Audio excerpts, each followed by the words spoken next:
Give me 2 seconds. I'm just getting something downloaded. Go.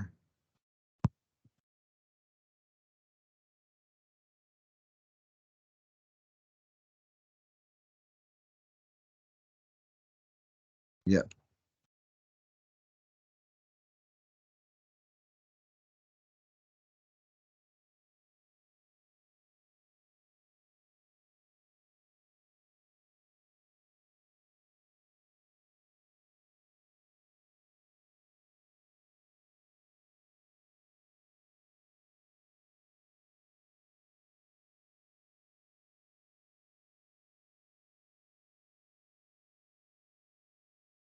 Shush you.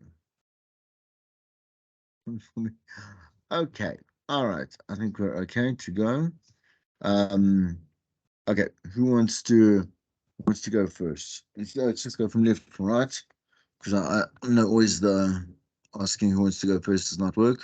Gosi, what do you have for me? What have you come up with?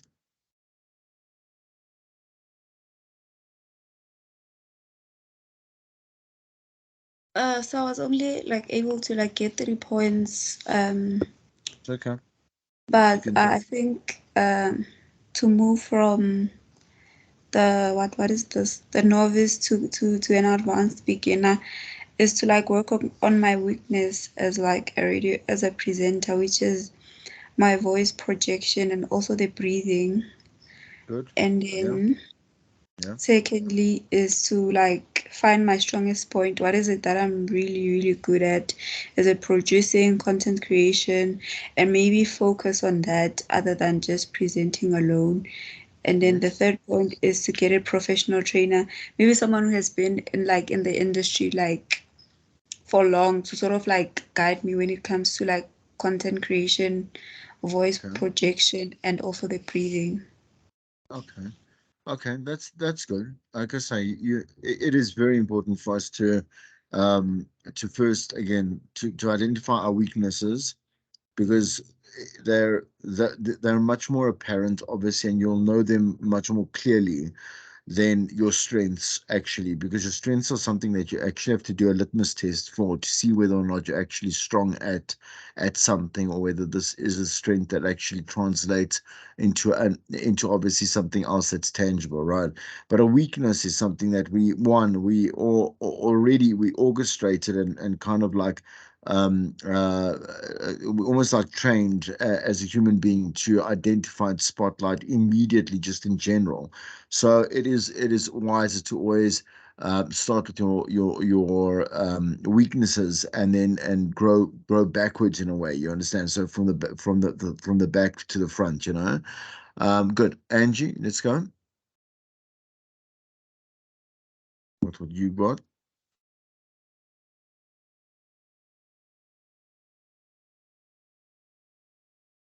You can put your mic on. Angie, do you have? Hello. Yes, sir. Go ahead. I said I would want to work on starting maybe a podcast. Okay, great. All right. And what else? What about it, or what else?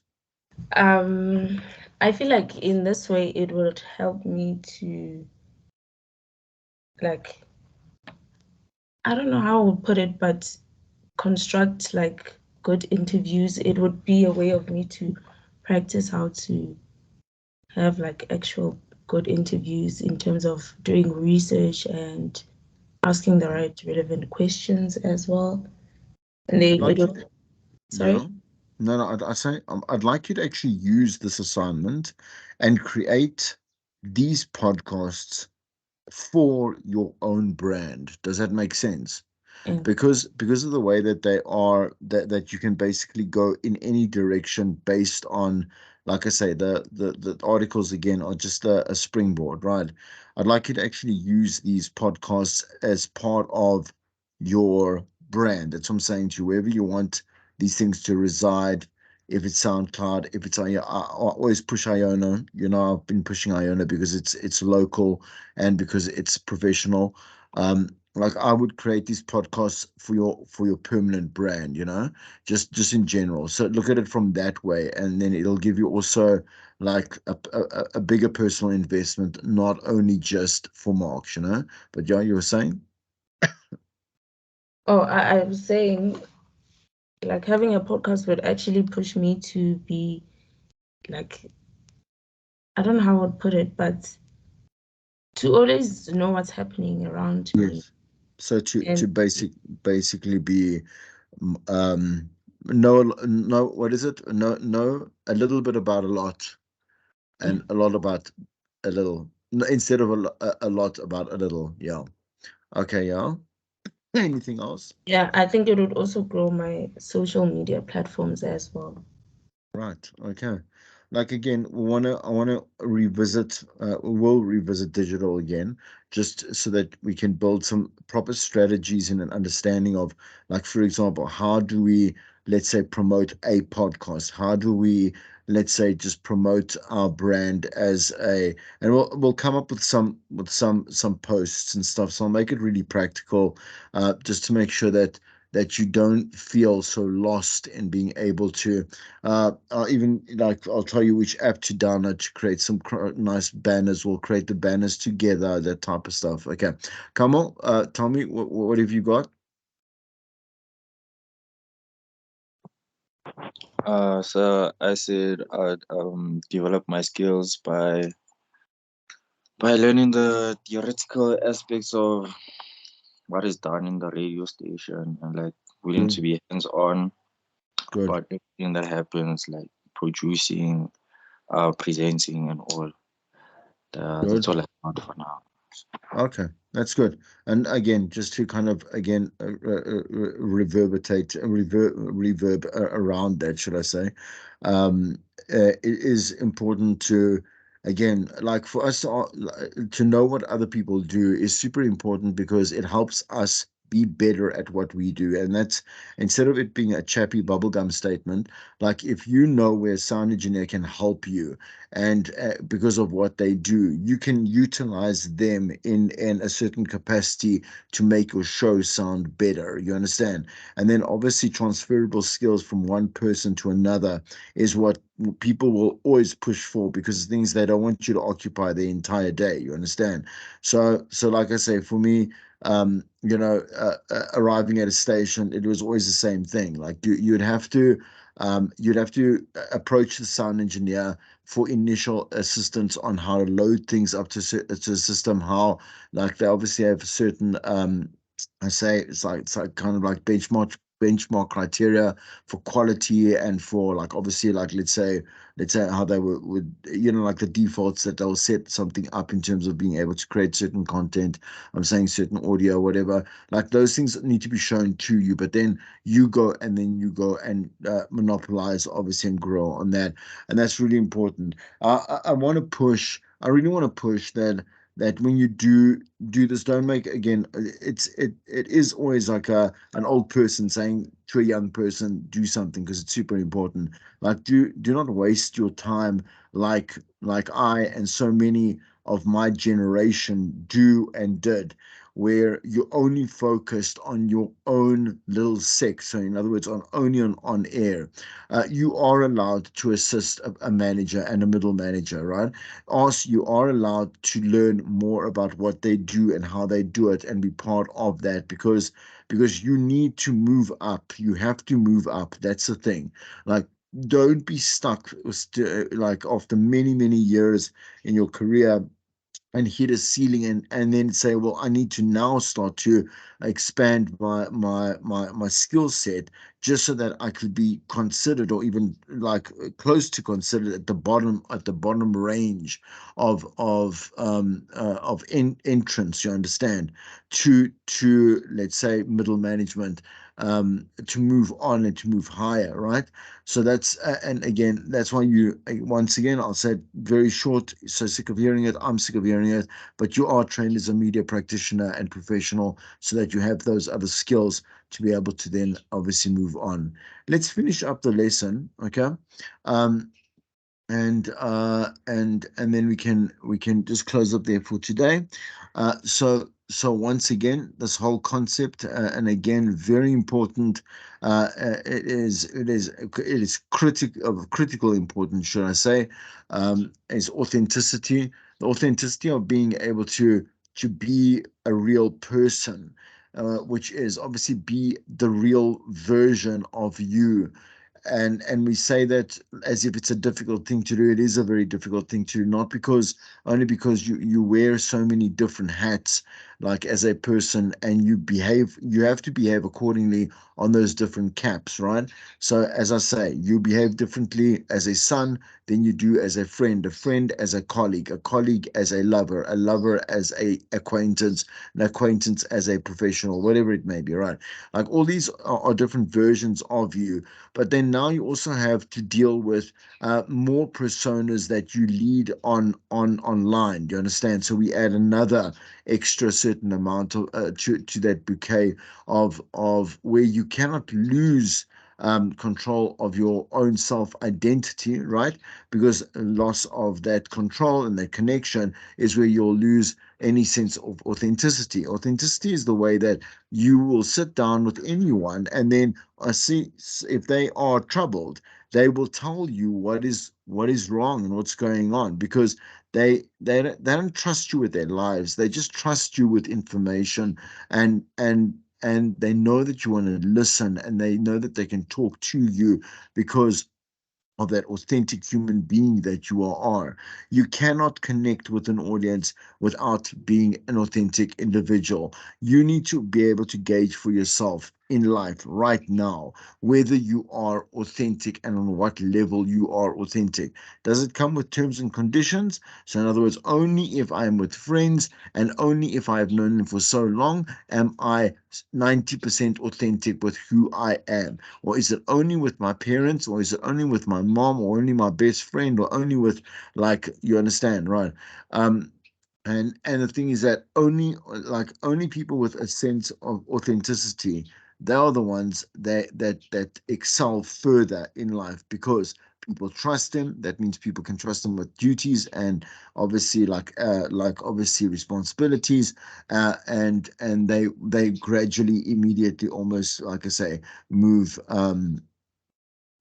move ahead. I don't know. I moved past this one. Why does it sound like I moved past these things? No, I definitely must move past. Okay. Let me just backtrack for a little bit. Okay, so likability, sarcasm, and cynicism have a place on some shows, obviously, because that becomes a character, like personality trait. So, what is sarcasm? Obviously, like sarcasm. We know what sarcasm is. Like when you're being highly kind of like anti-authentic in a way about something, trying to get someone's understanding of the impact of why you mean what you mean. But cynicism is something that not everyone really understands. Cynicism is something, obviously, being negative and being kind of like detrimental and kind of like very finite. In other words, like you are positive of something bad happening, or positive of someone's bad intentions, or whatever it is. Like those people, those things do not, they form part of everyone's personality in some way or another, right? And you have to have an exponential version of your personality. And so lots of these aspects, like cynicism, sarcasm, like whatever it is, like being positive, being funny, being whatever it is, will obviously come to the forefront for sure. But they have to be contextually adequate. In other words, they've got to be appropriate, should I say, right? So if a listener can't like you, right, that how can they make you part of their daily habit, right? So you have to be likable, and that means you have to be a listener pleaser, a people pleaser. In other words, you don't have to go and sit at their beck and call, but in a way, you really do, in a sensible way, right? You don't have to you give up your identity, give up your ethics, give up your morals, give up your everything, just so people can like you. That's the wrong way of people liking you, right? You want people to like you for you and what you do. Listeners will tire of a steady diet of the same type of material, right? So great shows will often have a lot of diversity within the personalities as well. So the personality can, it has to be diverse, it'll grow, it'll be rich. But the thing is that at the same time, that personality will be the driving force for why the show becomes rich, you understand, and becomes diverse. All right. In terms of entertainment, I just want to kind of move this a little bit down. You can go and click on obviously again that link there just to see a little short video on the meaning, definition, and explanation of entertainment. As I said to you, entertainment is really it's the construct of distracting someone from anything else in particular. Entertainment is normally chosen. Obviously, we choose something, like we choose to listen to music, we choose to watch a TV show, we choose to switch on the radio, we choose to listen to a podcast, and then the measure of its quality entertainment is how long we last on it. So if we listen to the whole song, it was a great song. If we listen to the whole show, it was a great show. If we watched the whole episode, it was a great episode. So our entertainment is measured on the measure of distraction, right? So not everyone is funny, but that doesn't matter. Like, you don't have to be funny to be entertaining. Like, that is only one aspect or one personality trait of a certain type of entertainer.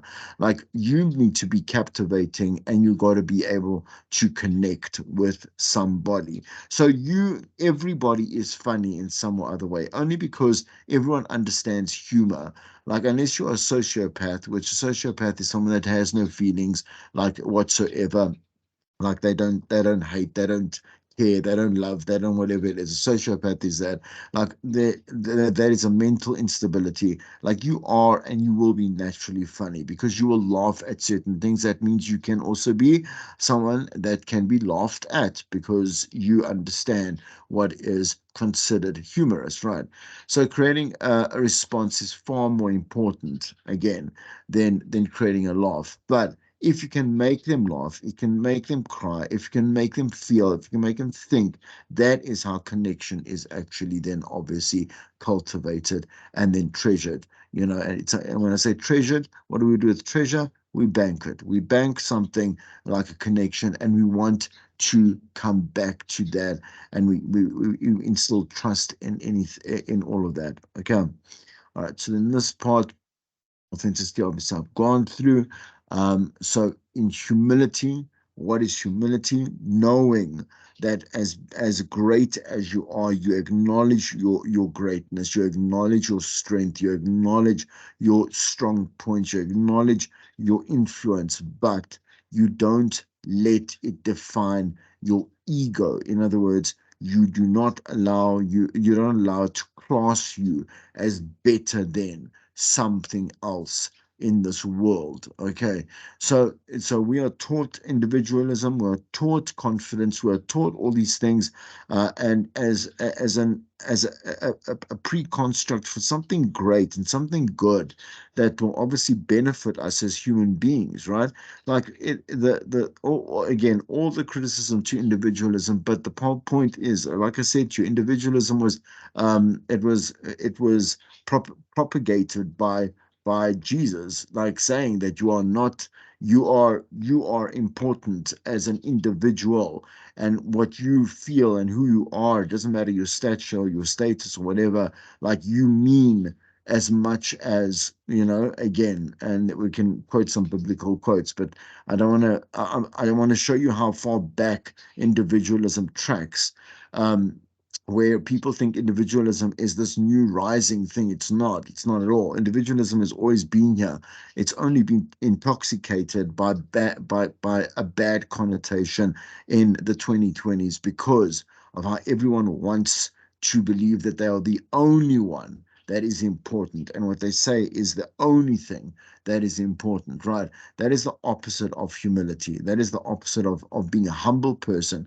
Humble people connect to other people because they understand certain circumstances. They can relate to certain people. They can understand and imagine what it feels like to be broke, to have no money, to have no house, to have no home, to have no love, to have no family, nothing like that. They can understand that type of thing. Someone that is out of whack, out of touch with their humility, personality, will not understand that, and so will not connect well with anybody else.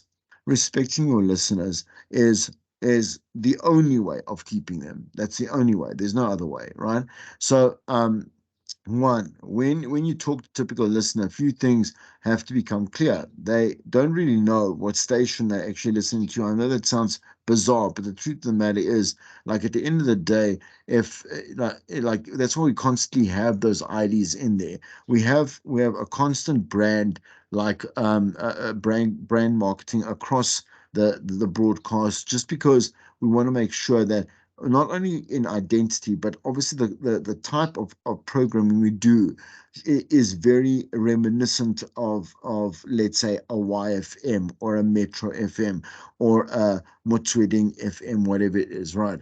They can't remember which personalities on, that's for sure. So definitely, if you're not like someone that's been there for years, that's a big name or whatever it is, like they don't care to really know who you are until you have made a change in their life. So then they'll be like, oh, okay, oh, this Chris guy is amazing. Let me phone in, let me send a text, let me send a voice note, whatever it is. Okay. They can only hear part of the content and fill in the gaps with everything else. That's why it's got to be simple, but it's got to be when I say comprehensive, it's got to be understandable to the listener. So well, obviously constructed, beginning, middles, and end. Only it must move towards very logical outcomes. I'm saying to you, the questioning, or the call outs, or the actions, the call to actions have got to be easily understood. The listeners don't really know much about anything that they hear because you are an information source. So listeners are absorbed in their own lives, and they aren't going to make a point of finding out, stuff about stuff that is not important in their lives.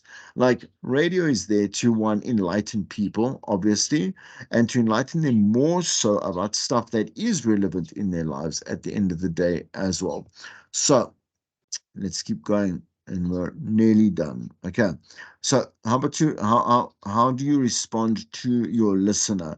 It's okay. So let's do the quote. You think we're stupid. This is what the listener says, most, but because we don't get you, but it's really because I'm too busy with my own life to become too absorbed in your own life. So the presenter's life. All you talk about is yourself and what is happening to you. We count on you to be our link to the world, our conduit of information. A conduit is something that absorbs something else. So, like we have conduits of electricity, right, that move electricity from one point to another. You're a conduit of information from the world to your listener, right? Um, to me, about my life. Stop talking. Stop the way, talk the way that I talk, not like a DJ. Do not present like this with a voice that sounds like you should be a voiceover artist, and speak normally. Like put your stupid horoscope of the day on your website and shut up. This is an actual focus group. Like I mean, because we, as you know, you should be pushing for honesty in your focus groups. And you know what? If you have an opinion, opinions normally are strong by default, and so this is quite a common response. It's not emotionally fluctuated in any way, and so on. Respectful listeners continue. So if it's entertaining and relevant, length doesn't actually matter in the sense that you must respect time management because that is priority number one. But the thing is that people will not feel the time that has passed because it is entertaining. It has distracted them for longer, and so is again better entertainment. Listeners have the power to escape from anything that isn't entertainment right now. It's unacceptable to go through with just emotions because it's not prime time. That's bull. Just because you're not on a bigger show doesn't mean you can't do great radio, and you shouldn't do great radio, right? In fact, it's expected for you to do great radio at any one point because then anyone is allowed to go on air and be a radio jock or DJ. have that show. It can belong to anyone or it can belong to no one if you provide absolutely no quality. Okay, one or two last, no, two last. No, listeners are creatures of habit. So make sure that if you have a feature at a certain time, do that. When you're playing the news, play it exactly when it's supposed to be. When you are like, you understand, develop, like start the show on time, end the show on time, depending on what time of day. Listening occurs in short segments, 10, 15 minutes. Like we look at, let's say, the Rams, they show us listeners behavior. We looked at the averages. It was over 5.5 hours roundabout. That's a large amount of time to be spent on radio in a day, but we have many things to consider. Like I said in class, like we have a rural nation. The rural population completely outweighs like the metropolitan um, um, public or sector of our nation, and the public sorry, the rural communities listen to radio a lot longer than our metropolitan areas and our metropolitan citizens, right? So especially true obviously of mornings, because mornings are very unpredictable, and so obviously afternoons as well, because of things like flexi hours, right? Flexi hours are different. So I mean, we can be leaving work at from 2:30 onwards all the way to 7:30, right? People make stops. People decide to do it in one long haul. I don't know. There's a lot of different ways. They go through the train. They take taxis. They take whatever it is. And so the thing is that we have kind of like spurts of radio listening in metropolitan areas, especially when we go through our drive time shows. Okay, benchmarks at the same time of the day. So, in other words, your features, right? And like I just said there, beware of instant gratification factors. So, why, and how do we beware of that? Just note that the thing is that if you've given them what they want, they will stay for longer, right? But the thing is that because they have so much to choose from, that's the instant gratification thing, that we want to be gratified now because we can be gratified now. It's not unheard of. We do it is done every single day, like through reels, short clips, YouTube, like I say, Netflix. Whatever, it doesn't matter. We have so much to choose from, and we don't need to stay longer. So this instant gratification is a big obstacle for us because we do need to keep them there, right? For more seconds than less seconds, and not more minutes than less minutes. Promote upcoming elements creatively, make it short and to the point, right? And for tomorrow, so I would like this to be done for tomorrow, right? So over the next week, you listen to radio stations. You can just listen to it today. All you need to do is identify one piece of content that is badly executed. Describe the content, why you think it was ineffective, and how you would present it differently. One piece of content that was well executed. So you can literally listen to one show today. That's it. Because in that show, you will find variations of like the quality of links, right? You will need to list the shows, obviously, date and time. You can do that. And we can start on that tomorrow. Okay. So let me just save over there. I'm just going to stop the show. Oops, sorry. Okay. Any any questions? I want to stop this